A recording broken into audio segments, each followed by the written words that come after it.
All right, I think with that, perhaps we'll get started now. So thank you for your patience. So first of all, welcome to our presentation today. On behalf of My Money Australia, I want to thank you for joining us. So today's talk is about degrowth and full employment, an MMT perspective, which will be presented by Dr. James Juniper. And sorry for that. So just before we start, I just want to run through what My Money Australia is for those who are new to our organisation, wondering what our role is. So we're a nationwide non-for-profit community organisation that's seeking to promote an awareness of modern monetary theory, what it is, and the policy space that it offers up to our governments to pursue a broader vision for this country. So with that, we host events like these free lectures, some of which are introductory in nature and some of which take that MMT understanding and then apply it to particular problems like today's talk. We also run a website where we put up educational resources, and we are trying to ensure that everything we do is free and publicly accessible. So with that little spiel about what My Money Australia is, I'll move on to today's presenter, Dr. James Juniper. So Dr. James Juniper is an economist who's had over 30 years of experience, well, almost 30 years of experience, I think. James will probably correct me if I'm wrong, as to working as an economist. He's had a variety of roles in industry and across academia. So to highlight some of those, he's worked in the South Australian Department of State Development and Technology and with the South Australia Department of Industry, Trade and Technology. He's worked for the University of South Australia as a lecturer, from my understanding, if I remember correctly, and as currently a conjoint lecturer at the University of Newcastle Business School with presently, I think, 9 PhD students. So he's a very busy fellow. He's also worked with the Bureau of Industry as well, which was a federal government body. I think it's changed names since he was working there. And so I'll actually just let Dr. James Juniper take over now, as I think he'll have a much better explanation of what the topic is than I ever could hope to do. So I'll just hand it over across to James. Thanks, James. Thank you. I'll just open my presentation and begin from there. Right, so what I wanted to do today was be a little bit provocative, and I wanted to focus on the topic of degrowth and full employment, because I wanted to suggest that the dichotomy between growth and full employment doesn't have to obtain. So, what I wanted to do initially is make mention of the talk I gave at the Sustainable Prosperity Conference in Adelaide at the end of last year, which highlighted some of the debates within ecological economics. And I began with the critiques of mainstream environmental economics and ecological economics by the social ecological economists. I didn't really touch on the alternatives to steady state and degrowth approaches to ecological economics, but I want to do that today. I also raised concerns about the notion of metabolic rift, which is proposed by the eco-socialists, suggesting that it was a sort of notion that was difficult to operationalize. And I also raised concerns about the entropy-based approach of steady state ecological economics. So what I want to do today is begin with some brief discussions about framing based on Marc Lavoie's observations on why MMT has been successful. I want to use that then to discuss some of the limitations of mainstream approaches to ecological economics. And I'm going to draw on the four capitals approach, which derives from Pearson Turner. And I want to contrast that with Marx's views, especially his concerns about fictitious capital, and use that to then build some bridges between political economy, value theory, if you like, on one hand, and sustainability metrics on the other, metrics that highlight the way in which we're shortchanging nature.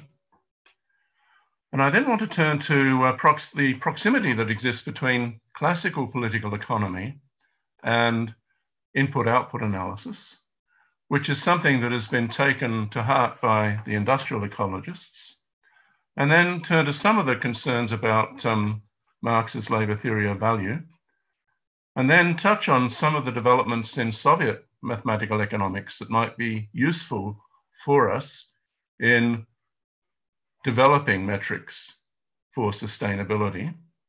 And then I also want to briefly look at some of the techniques that are developing currently that might provide new ways of modeling in ecological economics. Before finally turning to the historical context, looking at how we could achieve a post-COVID recovery that would also make real moves towards a recovery in terms of sustainability. And so I'm going to provide just some historical data that shows that really we have nothing that might act as an obstacle or a hindrance to achieving quite dramatic changes if we have the political will to do so. Okay, so Marc Lavoie gave a talk at the Association of Heterodox Economists reflecting on why MMT had been relatively successful. And he made 3 points. The first was that MMT advocates don't want to waste too much energy engaging with the mainstream. Instead, they want to develop their own take on the world. And in particular, the second point is that they focus on issues of policy and institutional practice as the basis for their critique. And also they maintain a clear separation between activist work and academic research, with an emphasis on the need to communicate clearly and promote interactions between researchers and activists. Now, to that, I'd probably add that MMT advocates also place a stronger emphasis on the work of Marx and of Mikhail Kalecki than on Keynes. And that raises the issue of class in particular, and the role of labour and labour time, and also when it comes to the dominance of neoliberalism over policy today, the importance of critiquing the neoliberal state.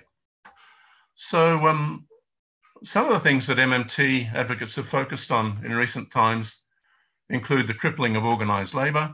The phenomena of real wage repression comes into play here, which basically means that wages haven't kept up with productivity growth. So we're seeing a notable shift in national income to profit and away from wages. Another factor is the demise of Keynesian policy and conservative responses on the part of the state, which we can describe as processes of fiscal withdrawal. This obsession with achieving budget surpluses and a fear of deficits and debt accumulation. One of the features of the current economy, of course, is financialization, and which is, of course, growth in the size of the finance sector and in the profitability of the finance sector relative to other productive sectors. And I want to describe or talk about that today in terms of Marx's comments on fictitious capital. And we'll see that also bears on concerns about mainstream approaches to ecological economics.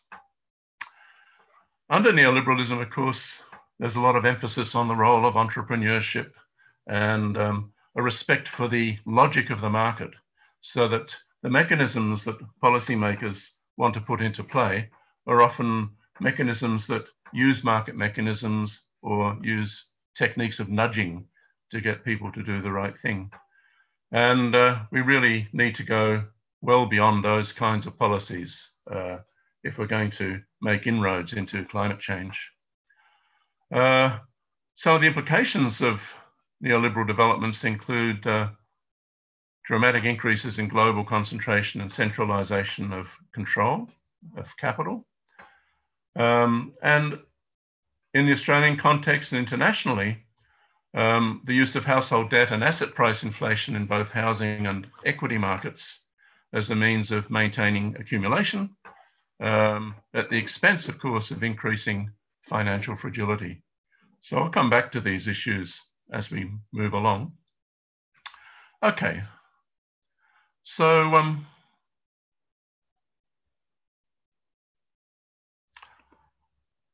I want to begin by looking at Pearson-Turner's approach, which has been quite clearly described by Paul Elkins as the four capital model. And Pearson-Turner's approach has sort of been taken on by the United Nations, and it tends to be a fairly mainstream approach to ecological economics. But it begins by criticizing the standard neoclassical model of economic growth. What we find in the standard model is that we have land, labor, and capital as the factors of production that come together in the economic process and give rise to goods and services. Some of those goods and services are used for consumption purposes, giving rise to utility derived from having goods. And some of those goods and services are used for investment purposes, either to improve land, to educate the labor force, or to increase the capital stock. Now, what the Four Capitals model does is say, well, we want to transform that model in the following ways. First of all, we expand the notion of capital. So we not only talk about physical capital, land and plant and equipment and buildings and structures, but also social, human, and environmental capital. Those four types of capital now combine in the economic process to produce goods and services, but the economic process itself can produce waste. We then have consumption and investment, but consumption itself can also be a source of waste. And investment now can occur in relation to the four types of capital, but those forms of capital can also be corroded or depreciated because of the impact of waste or pollution. So we've got an arrow from waste going back onto the four types of capital. So environmental services can be reduced because of depreciation of environmental capital. And the final thing that the model does is it expands the idea of utility. So we can get utility from doing interesting and challenging work, relating to one another in the economic process. We also get, our utility is also directly affected by levels of waste, both from the economic process and from consumption. And utility provides motivation, which influences the economic process derived from the four types of capital. Of course, if we want to introduce notions of sustainability to this model, we then have to look at interactions between the environment and the economy. So we decompose the notion of environmental capital into production and services. And we recognize that there are a number of interactions that detract from sustainability. If we want to achieve sustainability, firstly, waste emissions have to be below the absorptive or neutralizing capabilities of the environment. Investment has to replenish resources by both human and natural means, and also has to promote the development of substitutes for non-renewable resources. We have to consider the impact of waste, the direct effect of waste on services, as well as on the economic process, and the total outflow of renewable and non-renewable resources has to be equal to or less than the generation of new resources that occurs from investment and recycling. So this is how Pearson-Turner conceive of the process of sustainability itself. So what's wrong with that mainstream sort of model of environmental and economic interaction? Well, this is a quote from Karl Marx, and it's about the notion of human capital, and he wants to ridicule this notion, and I'll just let you read that quote at your own leisure.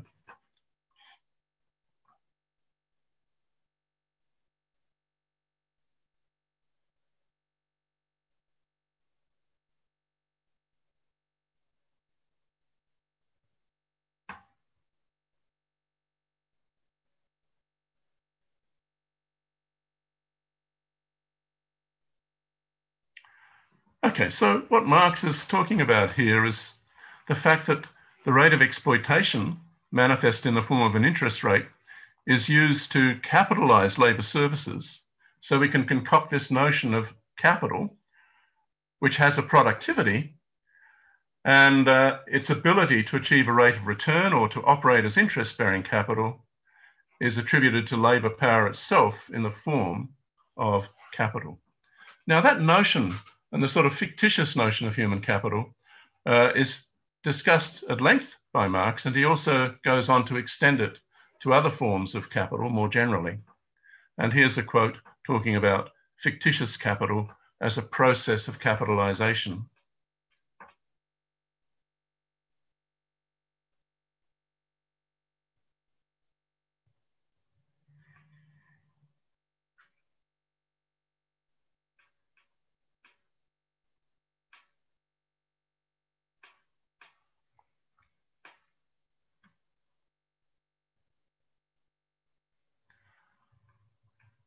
So what comes to the fore, I think, in these notions of fictitious capital is this fetishistic view of capital as something that's self-expanding, something that's autonomous.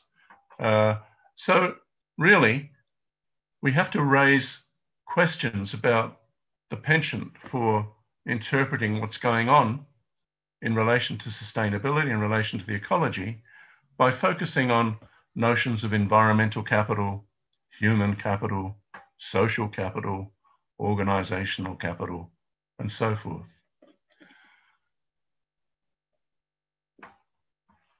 Now, an alternative, of course, that's often found to this approach involves theorists like Schumacher, Georgescu Rogan, Kenneth Boulding, who came to the fore during debates on the limits to growth, and of course, the work of the Club of Rome. And a lot of the early environmentalists came out of that milieu, including Paul Ehrlich and Donella Meadows. And Jay Forrester, of course, did a lot of the modeling work for the Club of Rome. Now, I'm drawing here on a recent paper by Cech and Mastini, where they talk about the relationship between degrowth and the steady state economy. The notion of degrowth, of course, we tend to associate with the work of Latouche, and the steady state comes from Herman Daly, who was a student of Georgescu Rogan. Georgescu Rogan himself was on the Council of Economic Advisors to the Kennedy government. And what both Daly and Georgescu Rogan develop is an approach to sustainability that draws on the notion of entropy. An idea, of course, that comes from thermodynamics. Now, other approaches to ideas about life and sustainability also have been influenced by quantum mechanics. Most notably, Erwin Schrödinger wrote some very interesting material on notions of life from a quantum sort of mechanical perspective. But anyway, let's just work through what Cech and Mastini have to say about this idea of the steady state economy. They provide a bit of a history going back to the first Earth Day in 1970. They talk about the broad environmental movement, notions of carrying capacity, concerns about the obsession with growth that seems to span both capitalist and socialist or communist economies. They talk about some of the gains that have occurred in environmental policy. And then they move on to the notion of a steady state economy. Now that has a constant or mildly fluctuating population and constant or mildly fluctuating per capita consumption. Energy and material flows are reduced and kept within ecological limits, and there are constant stocks of natural and human-built capital. In that sort of definition of a steady state economy, there does seem to be very little that you might disagree with, at least on the surface. The authors then turn to Daly and Georgescu Rogan, and there was some disagreement amongst the two, but it was more a question of a different sort of time frame. Daly's idea of the steady state derived from an entropic approach, but, you know, how long is the long term? What sort of notions of time are involved here? And for example, if you look at some of the debates on cosmology at the moment, a lot of it has to do with how long it takes for black holes to evaporate at the event horizon. And the answer, anyway, to any event is going to be a very, very long time. Okay, so the role of thermodynamics in a lot of these debates was really to refute neoclassical conceptions of perpetual substitutability. It's to highlight the fact that there are limits to being able to substitute, say, natural forms of capital for forms of capital that are created by human beings. The authors arrive at a sort of sustainability slogan, and it's captured in the maxim degrowth towards a steady state economy. Okay, so we need degrowth as the policy instrument as we move towards a steady state economy. And they say it has all the attributes of a good, snappy sort of advertisement. It highlights the key benefits. It differentiates itself from other schools of thought. It keeps the message short. It partakes of rhythm, rhyme, and ring, and it stays honest to message. Okay, they then move on to consider apparent disharmony between the United States and Europe around concerns of sustainability. They note that in 2002, there was a co-honouring of Serge Latouche and of Herman Daly in the city of Rimini. They touch on some of the concerns that this idea of steady state smacks a little bit of the Soviet Gosplan approach to planning. They note that a lot of the rhetoric around steady state has not really been taken up or enhanced. And they complain about vocal Marxists who have attacked Herman Daly's advocacy of market mechanisms and his emphasis on cap and trade systems. But I think this isn't really the most important issue at hand. And of course, they also note that Herman Daly is far from being a defender of laissez-faire capitalism. And of course, that does raise a question of who could be a defender today. Okay, so I wanted to use this article to raise the fundamental theme of the talk, which is, do we have to choose between growth on one hand or degrowth or some form of steady state on the other? The advancement of the steady state economy was endorsed in 2014 at a degrowth conference, and the International Ecological Economics Association was going to have another conference this year on degrowth. Although the authors of the article that I've just looked at complain that degrowth or the steady state economy is not always well represented within the journal Ecological Economics. And they also note that if your maxim for sustainability is that the present economy has already grown too large for that objective to be achieved, then that brings us full circle back to the notion that really any conception of size here is implicitly a concern about sustainability. And the inevitable implication is that we have to envisage a becoming smaller. We have to control population. We have to control throughput if we're going to achieve sustainability. So if we're going to move away from a sort of steady state degrowth framework, what are some of the mechanisms that we can pursue to achieve that? Well, what I want to begin by is by suggesting that the eco-socialists' emphasis on metabolism, I think, is an important beginning. But we also have to draw a subtle distinction between notions of metabolism in nature and notions of metabolism that come into play in political economy when it is a metabolism between humans and nature specifically. And often that difference can be conflated by an approach that's grounded in notions of energy or entropy. From a political economy perspective, the crucial issue is the allocation of labour time. Any society has to be able to allocate labour time across different activities.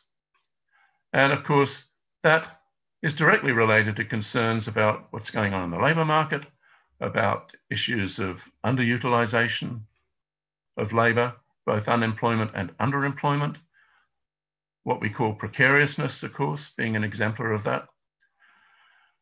And the alternative would also have to recognise that processes of innovation pull labour out of production.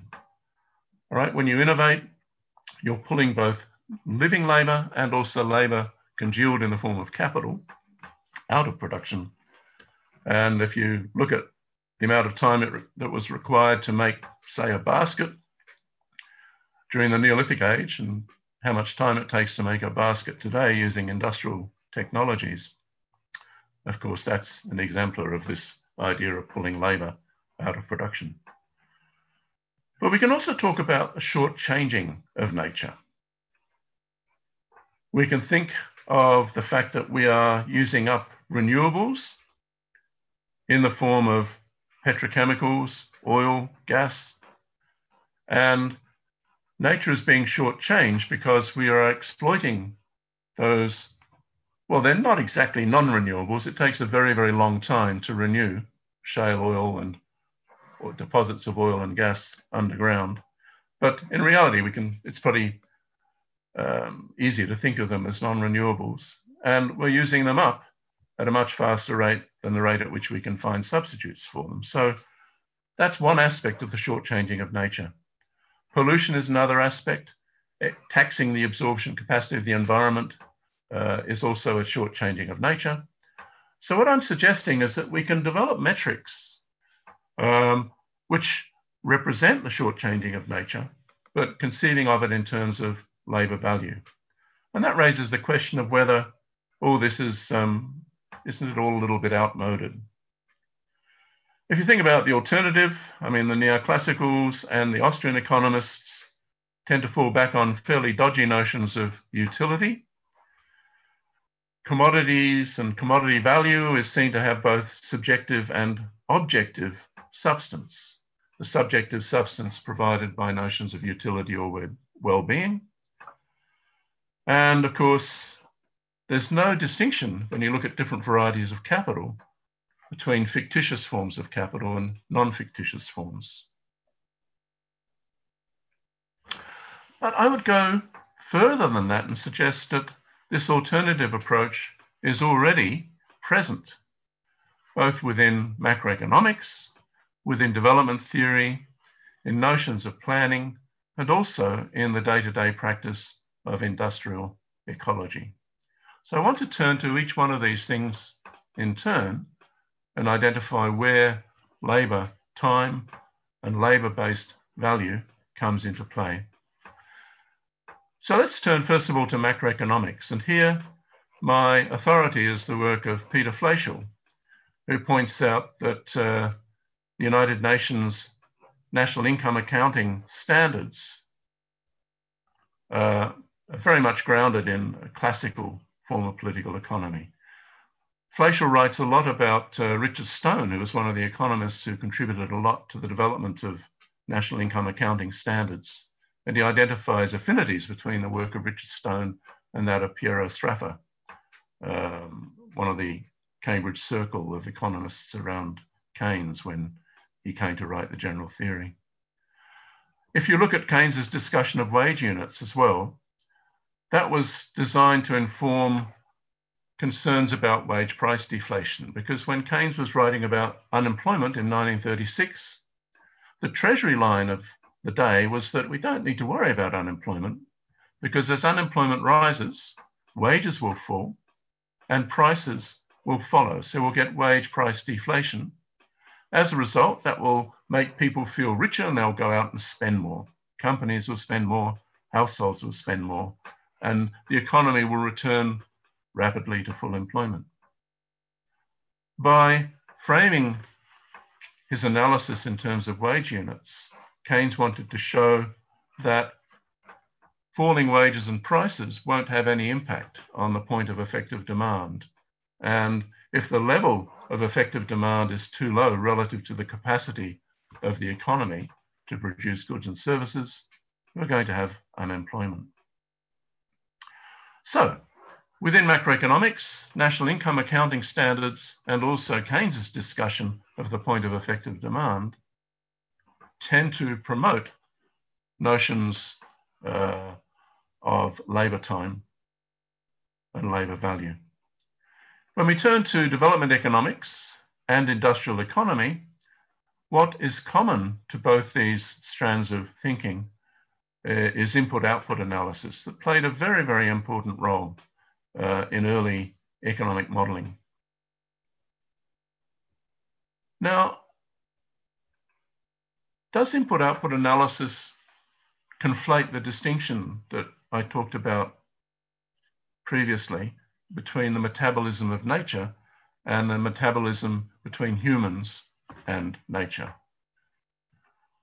Well, I don't think it does. It's not really a strictly energetic analysis. It's very much predicated on labour time.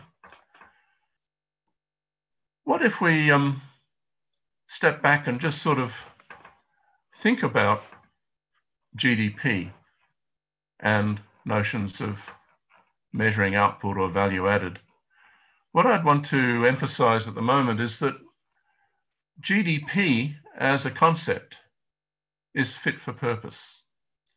We hear a lot of criticism of GDP as a measure of well-being, if you like, or growth in the economy amongst environmentalists. And those criticisms, of course, are all pertinent.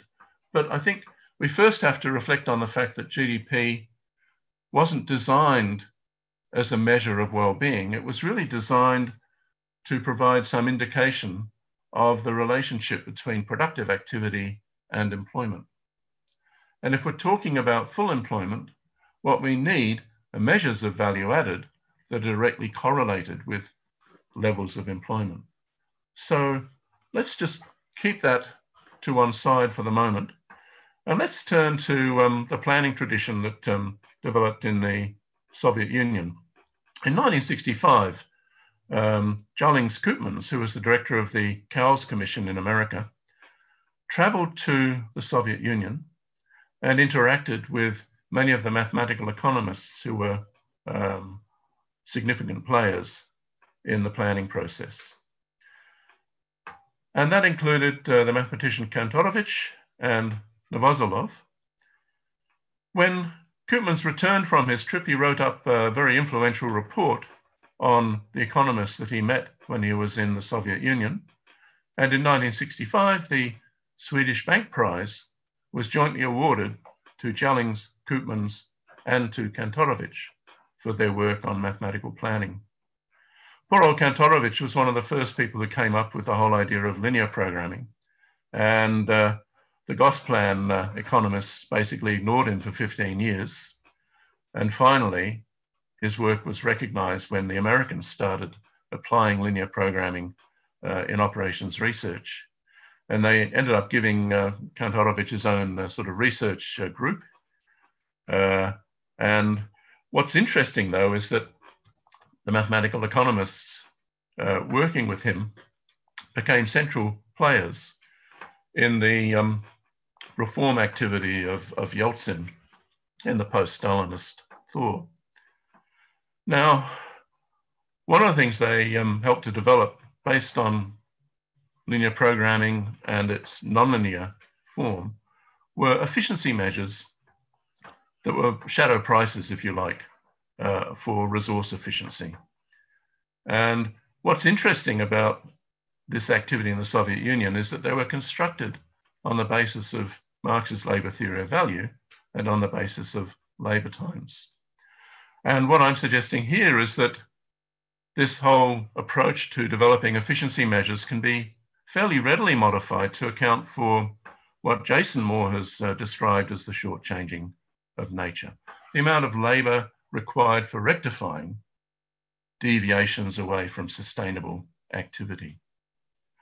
So what I'm suggesting is metrics of this nature can be developed, and what they would ensure is that objectives of full employment can be correlated with those of sustainability through the use of these sort of rectified measures of value added. And I wanted to suggest that this is already going on within the field of industrial ecology. So here I'm turning to the work of Shmelev in chapter 2 of his 2012 text.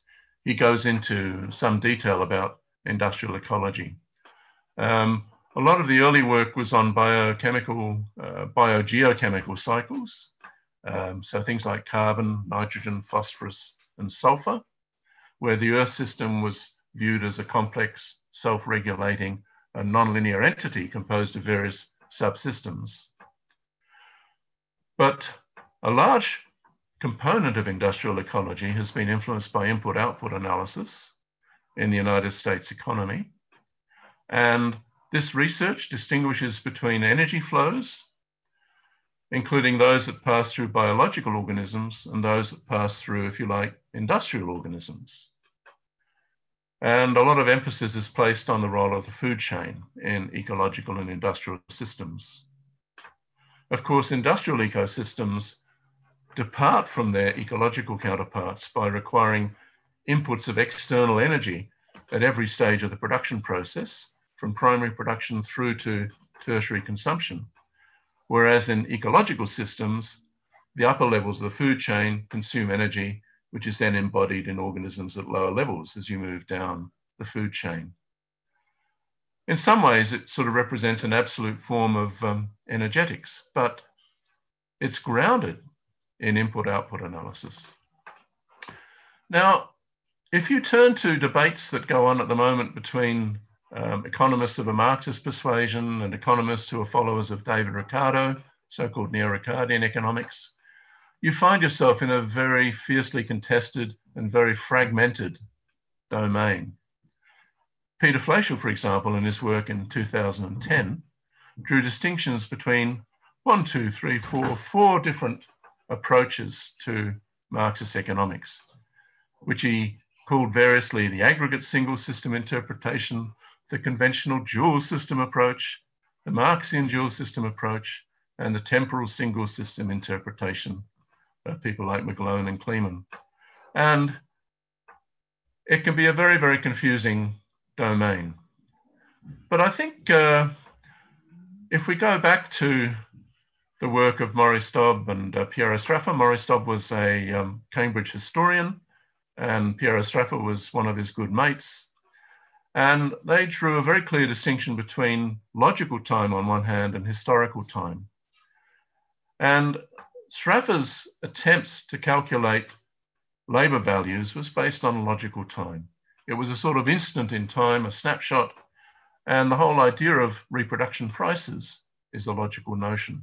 A reproduction price is a price that has to ensue to allow that particular sector of industry to reproduce itself and reproduce all the players in the game, both those who provide direct labor and those who provide capital.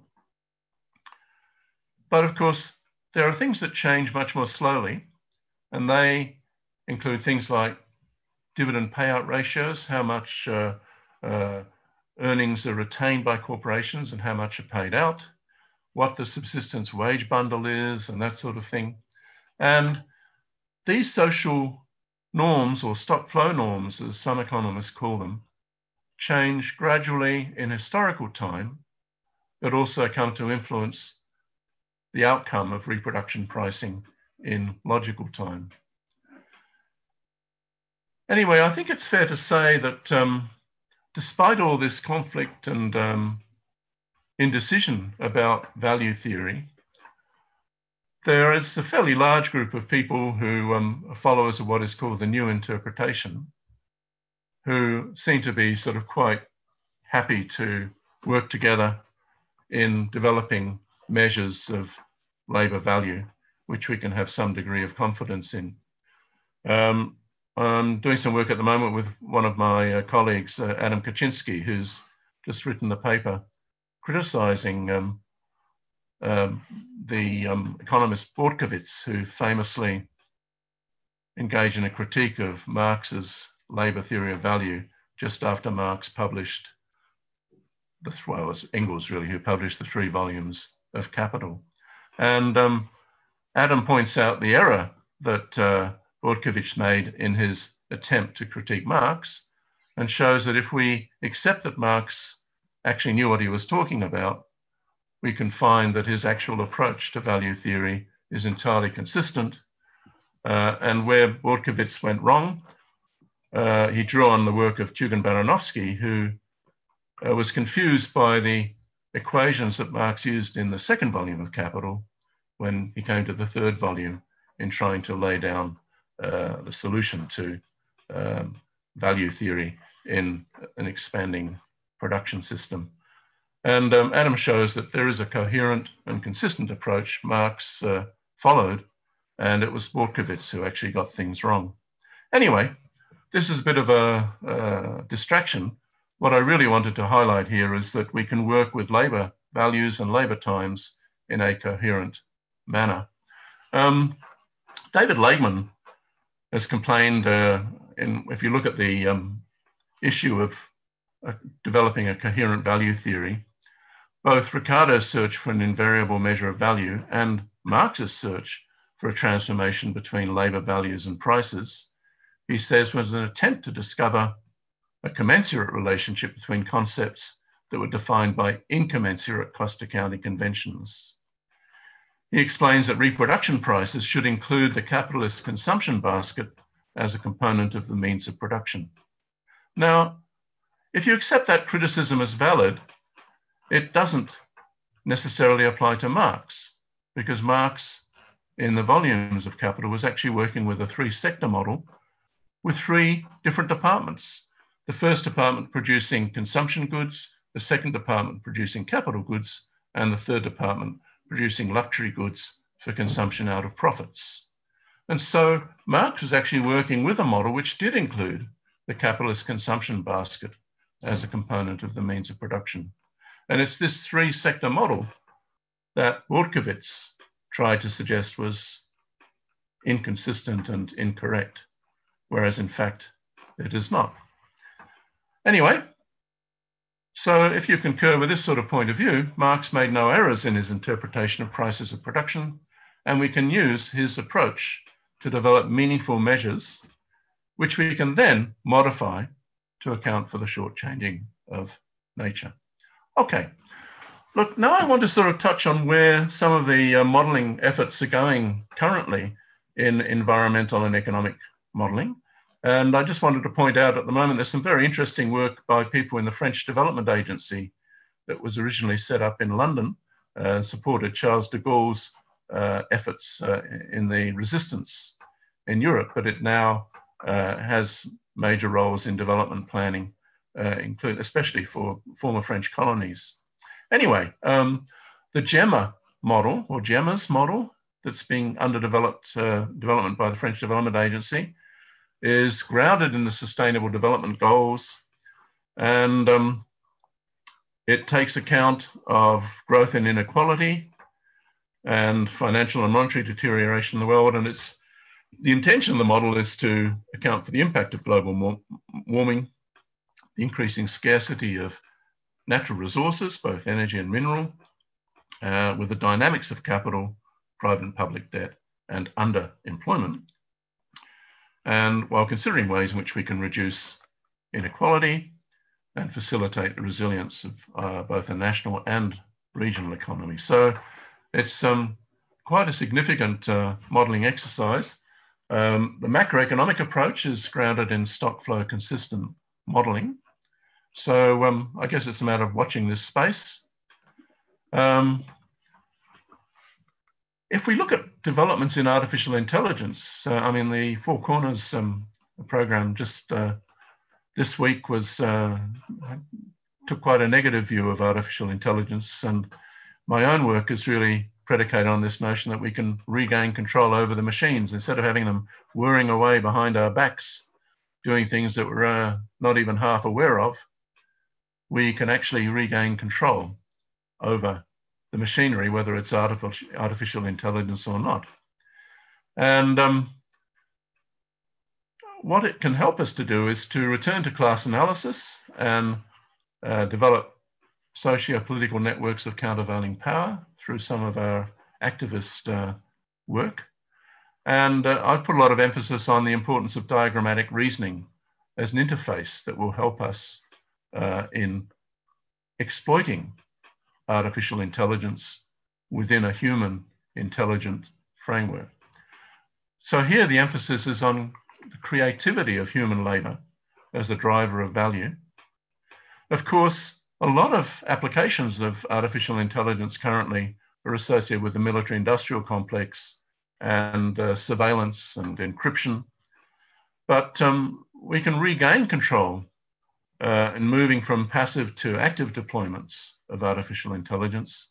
We can use the internet to support more democratic and socialized forms of intellectual property, and we can question all forms of fictional capital.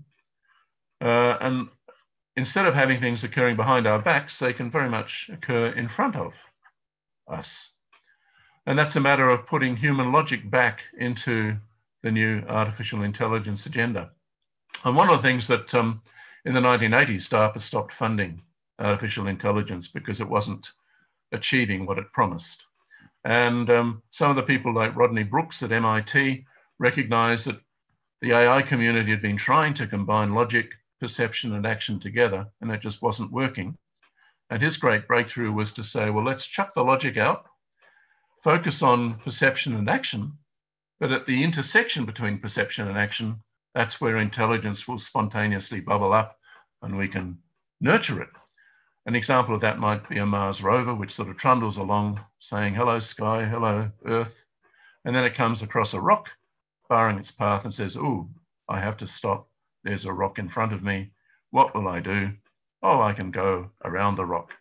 So you're combining mobility of the machine and perception of what's going on in the visual environment. And the intelligence occurs at the intersection between perception and action. And that's where the rover will decide, oh, I can go around the rock instead of plow straight into it. Now, something is happening in machine learning and artificial intelligence. We're developing new approaches based on what's called differential programming. And one way of thinking about that is that we've got a network of nodes, and in each node is a formula, much like the formulas in the cells of a spreadsheet. But where this network of formulas differs from a spreadsheet is that we can apply machine learning techniques to the whole network.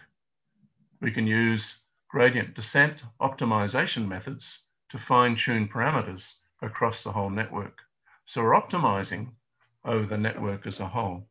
And that represents something entirely new in the whole field of differential programming. Now, why is that important? Well, I think because it can combine a lot of very different types of models. People talk about models in continuous time, and they also talk about discrete time models. But whenever you have a continuous time model with lags in it or delays, delays are actually quite different from lags. Delays in a continuous time model cause problems because you're combining two different types of model, continuous and discrete, in one. And what you get is something called a set of integral differential equations. The model becomes quite complicated. But it's not just a matter of combining discrete and continuous models. You can combine linear models with nonlinear models.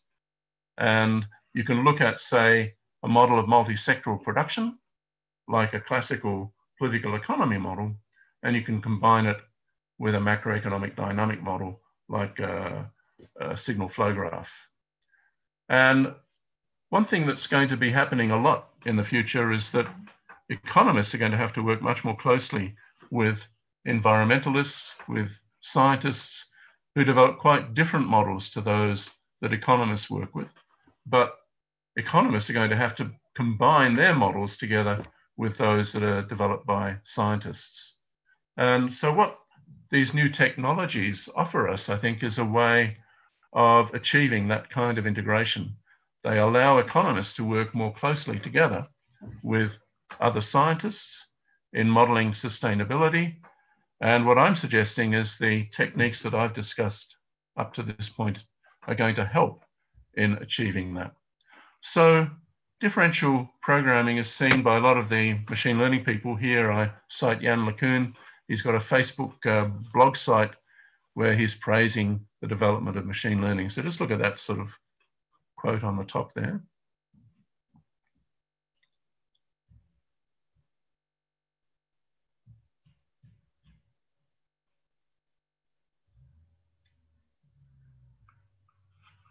So without going into a lot of the detail, which I've just provided there for those who might be interested in it, I'm suggesting that this new technology might be a very good support for economists who want to work together with other environmental scientists in developing new approaches to modeling.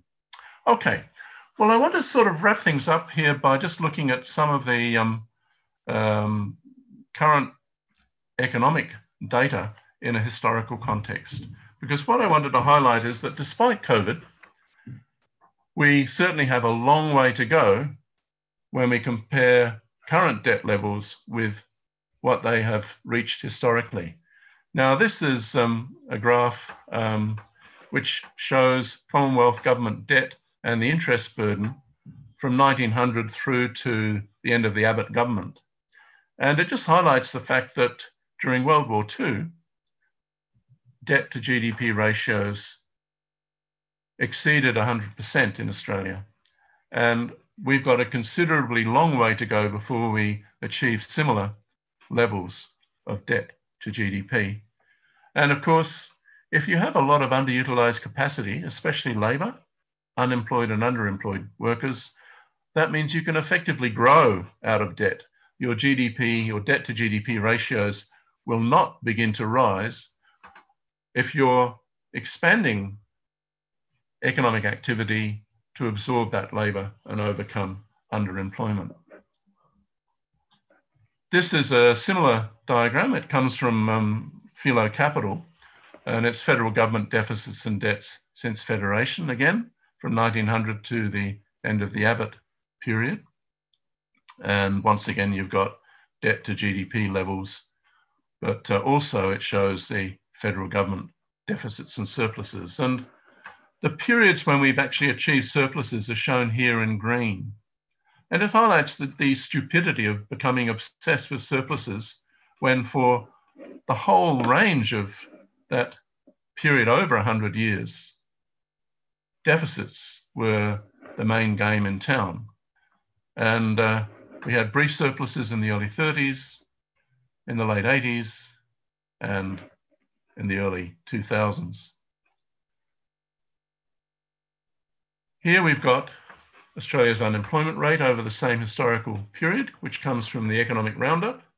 And of course, what it highlights is the post-war boom, where the unemployment rate rarely went above 2%. And the joke was that the employment minister used to know all of the unemployed by name personally, because there were so few of them.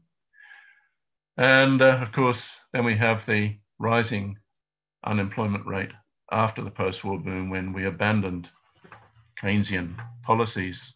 And of course, that occurred in Australia in 1975, in the last year of the Whitlam government. So the post-war boom shows that we can certainly go back to very, very low levels of unemployment if we wish to. This is the decade average GDP growth per capita. And we've got the 1990s and then the second half of the 1990s. And of course, we had significant downturns, most recently with the global financial crisis. What's interesting is the century average growth rate is 1.7%. And this is decade average inflation. Of course, inflation has dropped off the radar, really, if you think about recent activity. This one, again, is a Philo Capital graph just to show the, to my mind, unsurprising fact that deficits are actually good for share markets. What we have is median real total return on shares in deficit years, shown in red, and in surplus years, shown in green, albeit a much smaller sample. And the simple truth is that share markets do very well when governments are running deficits. Thank you very much. Here we have imports and exports as a share of GDP. And of course, we had the big spike during the Korean War commodity boom, and then notable decline. And of course, we've had the period of globalization and increasing trade activity over the period since. And there are current account balances over that long historical period as well. So, what this graphical information really shows us is that, and of course what the initial COVID response has shown as well, is that governments have an enormous capacity to intervene if they wish. We don't need to be obsessed about achieving government surpluses.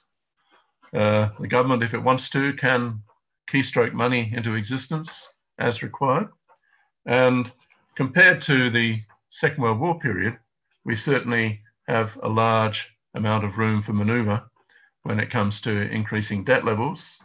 And to the extent that we have unemployed resources and underutilized labor, we've again got a large amount of room to move before we might see debt to GDP ratios begin to increase again. And that can only occur at the point where we've fully employed resources that have not been fully employed because of the COVID lockdown. Okay, so I'll wrap up my conclusions now. GDP is not really designed to produce answers about how to reduce pollution, waste, the exploitation of non-renewables. Instead, it was developed to relate changes in total value added produced by an economy to changes in employment, and to that extent, it is fit for purpose. But the second point is that we do want to inform policies and regulations that are designed to promote sustainability whilst providing for full employment. The best way to do that is to boost aggregate demand, including through the provision of a job guarantee. But at the same time, we can develop a range of metrics that highlight the degree to which nature has been shortchanged in terms of labour time. And the construction of those metrics will be aided by the fact that, in stark contrast to mainstream microeconomics and environmental economics and their dodgy notions of fictitious capital, both Keynesian macroeconomics and the input-output models that industrial ecologists use are grounded in classical political economy and notions of metabolism between humans and nature expressed in labour times. And industrial ecologists are already used to modifying those input-output models to properly account for pollution, waste, and recycling, and the use of non-renewables. And it should be a relatively easy task to come up with metrics of that kind, which can then guide policies regarding taxation, subsidisation, public investment, job creation, and support for innovation. And of course, all of us would like to see things like a decent fast train network in Australia, especially between Melbourne and Brisbane. And we can do much more than that. And we also need to create wildlife corridors, and the Great Dividing Range can serve both purposes, perhaps, under some models. And an approach of this kind entirely bypasses the debate around degrowth and steady state on one hand, and full employment on the other, and also this obsession with finding ways to modify GDP so we get a modified GDP measure that accounts for sustainability. I think we obviously do need to account for sustainability, but chopping GDP into bits, won't necessarily achieve that. So that's where I'd like to finish, and I'd like to thank everyone for participating in this presentation at a time of ongoing difficulty with the COVID lockdown. And now I suppose we'll turn it over to questions. Yes, thank you for that, James. If anyone has any questions, just put your hand up and we'll try and answer those questions now. There's a lot of material to digest there, so it might take you a little while to write up some questions.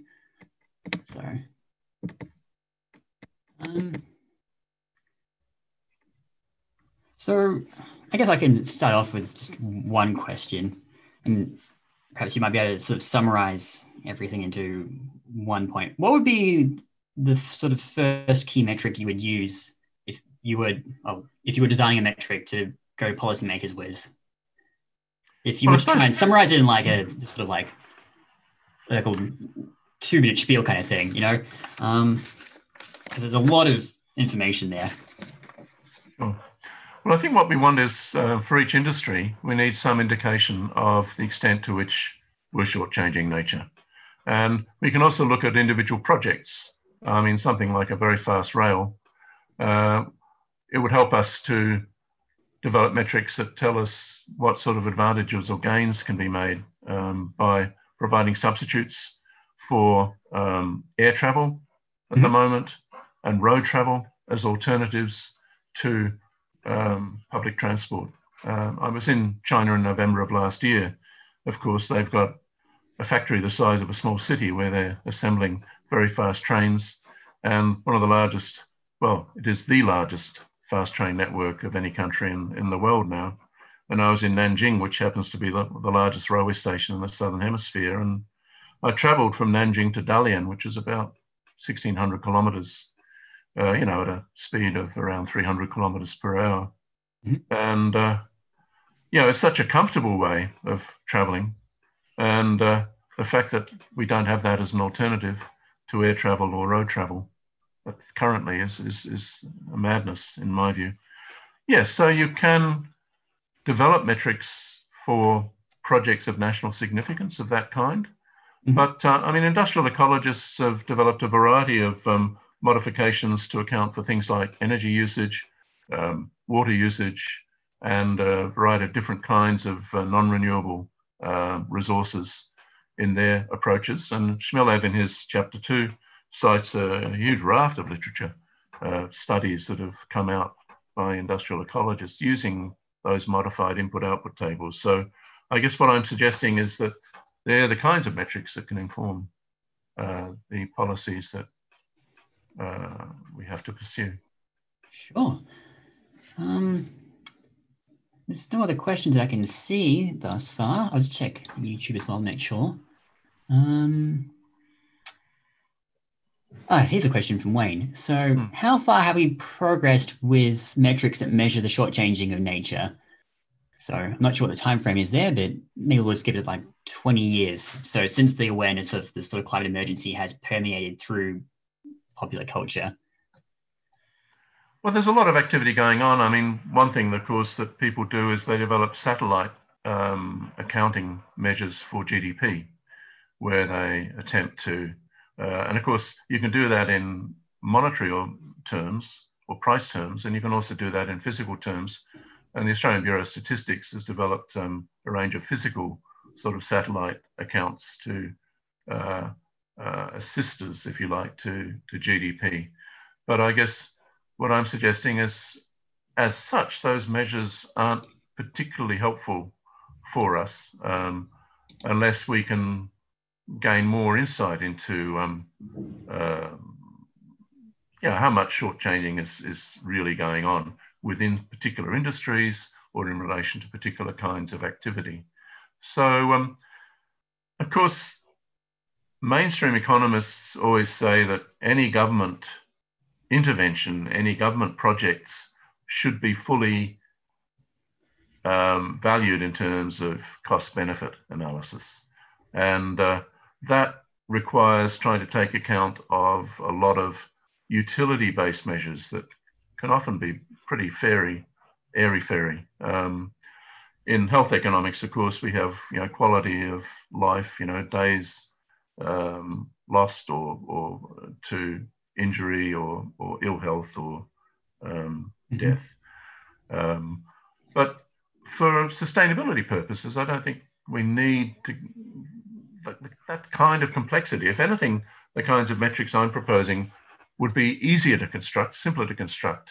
And industrial ecologists, as I've emphasized, are used to developing measures or modifying input-output tables already to that effect. So we're sort of halfway there, really. And it's a lot more straightforward than the sort of the cost-benefit approach that is favored in policy circles. Sure thing. We've got some questions coming through now in the Q&A. So this one, first one I think is sort of a political economy kind of question, and it's from Helen Clems. So we'll just answer that live potentially, and Helen has a microphone, or she can also jump in. Sure. But the question is, as a non-economist, this may be naive. How are you promoting this approach in a country where politics is hijacked by very wealthy industries that are terribly polluting and drivers of CO2 emissions? You mentioned an activist strand. Apart from comments about the value of MMT in webinars, I don't see it. So. Well, I suppose a lot of activists are on the back foot at the moment in terms of trying to get changes through government. And a lot of people work locally to do the best that they can. I mean, the response to the bushfires is a good example of that, with volunteerism and people trying to capture wildlife and keep them alive, provide food. I mean, there's a range of different things that people are doing at a local level. I guess what I'm talking about, though, is policy at a national level, and how we can reconcile at a national level our policies, our objectives around full employment with those relating to sustainability. Of course, for any of those policies to be put into effect, we need sympathetic government, and at the moment, it's not evident that we have that. Yes, so we need major political change. And what's the best way to achieve that? I think, you have to start with what you've got. You have to build up local networks. I think the last election where the Indie electorate actually managed to get an independent in to replace a retiring independent is an example that can actually be achieved, but we've got a long way to go. Sure thing. There's a question on YouTube, which we'll jump across to now as well, from Kevin Brennan. You mentioned high-speed rail and the wildlife corridors. With available technologies today, what other sorts of things might be examples of growth with balanced or lower deleterious effects? Okay, well, I mean, in terms of renewable energy, of course, we've got a range of alternatives to coal and gas-fired plants, and those include wind power and wave power, and even exploiting heat sources underground. And Australia is so well positioned in terms of the opportunity to build solar farms, for example, and even, we could even export energy to our neighbours in the north. But to do that, you have to have the political will. We've certainly got far fewer wind farm developments than a lot of other countries like Spain and some of the Scandinavian countries. So, yeah, there's still a long way to go there. So that would be, just one example. When it comes to pulp mills, of course, we've got thermochemical technologies. I mean, when you look at this whole idea of best available technology, that's the way it's usually framed in environmental legislation. But in each case, we need to look at best available technology and develop metrics for it. And we can develop those metrics based on the kinds of things I've been talking about. And that ought to be guiding us. I mean, a lot of the pulp mills in Australia don't achieve the standards that pulp mills in Scandinavian countries, for example, achieve. And yet the technological modifications required aren't necessarily too sophisticated. They're not beyond us. And obviously that would be something that we ought to be moving towards here in Australia. Sure. So we have Jane O'Sullivan next. Her question to you is, so if you aim to boost aggregate demand while monitoring sustainability metrics and presumably acting on them through regulation, what you seem to be advocating is more effective delinking of economic growth from environmental impact. How far can that go? Okay. Well, one of the things we tend to refer to in discussing the job guarantee is the document that was completed for Jobs Australia, where a lot of local government people were interviewed and a lot of NGOs were interviewed about the implementation of a job guarantee. And a lot of the jobs that can be quite readily created, paying people at the minimum wage to do things that are of value to communities, directly concerned ecological sustainability. So I don't see that as a problem for something like a job guarantee. When it comes to policies to promote aggregate demand that also promote sustainability, I mean, we've mentioned very fast train networks, and again, the energy side of things. I think there could be a whole range of projects of national significance that can achieve both measures. So I don't see it as problematic. Let me put it that way. Definitely. We've got a couple more questions, and then I think we'll probably wrap it up after that. I mean, it's almost 3:30 now, so I'm sure everyone wants to get about their weekends. The next question was from Alistair Leith, and he's asking, are there any industrial sector comparisons between how various industries compare in terms of shortchanging nature / the environment? Well, as I said, if you have a look at Schmeller's chapter 2, he cites a whole range of studies. But what happens, of course, is people tend to focus on specifics. So they might just focus on particular forms of waste or particular forms of energy usage or water usage. So I guess what I'm suggesting is that by focusing on labour time, we can combine a range of different measures together, a range of different interventions and activities, and we can focus both on industrial sectors and on specific projects. So I suppose that's what's really unique in what I'm suggesting. And are there many examples of it? I'd have to say no, they're not. I mean, one of the problems I've found in looking at economic and environmental modelling is that often people take very good, sound environmental models and then combine them with dodgy mainstream economic models. And there are very few people working with good heterodox or progressive macroeconomic models who are also doing environmental modelling. You know, there's a group I know of in Greenwich University, in Kingston University in the UK. I mentioned the work of the French Development Agency, but these are the exceptions. And, you know, you sometimes get quite good progressive people from places like the New School of Social Research working with other environmental scientists, but then falling back on mainstream or neoclassical sort of models of growth, like the Nordhaus model, to look at climate change. And I think one of the problems is that, we're combining good scientific models with bad economic models and not necessarily getting the answers that we need. So what I'm proposing is also a way of bolstering post-Keynesian modelling work that also achieves environmental outcomes. Sure. I think we'll wrap it up with this last question here. And that's from Neil Buckingham, who asks, if assembling the presentation in Advocate's Voice, is it fair to say that the current market will not transition our economy as a government-led investment in new technologies and sectorial investments? Do we also review and redefine prosperity and reward for effort? So a bit of a more broad contextual question there. Yeah, I mean, I think one of the ways that MMT people have sort of condensed the answer to this problem is by talking about mission-oriented finance and mission-oriented policy. And Mariana Mazzucato, of course, who came up with this terminology, goes back to the Eisenhower period where America was trying to get a man on the moon, and it was a man at the time.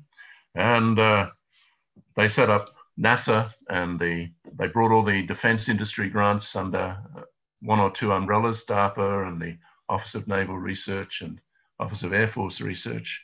And they started pumping money into the university sector and into private research laboratories as well to promote the space race. Now, the American innovation system still operates in that way, and DARPA grants are a very significant component of it.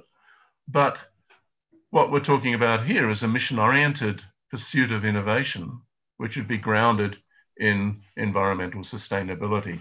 And yes, it's quite true to say that the current market economy isn't going to achieve that.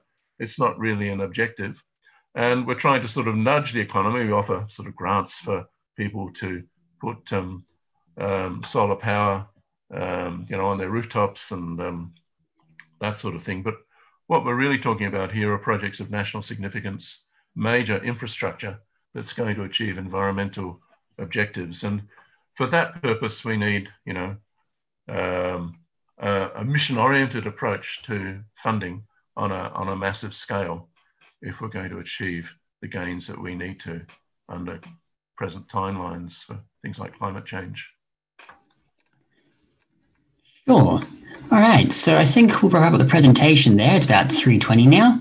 So I'd just like to, first of all, thank the audience for attending today, taking an hour of your time to learn a little bit more about the world.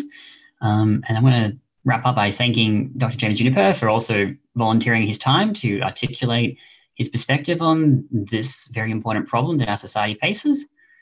And with that, I'll bid everyone a good afternoon. Thank you for attending.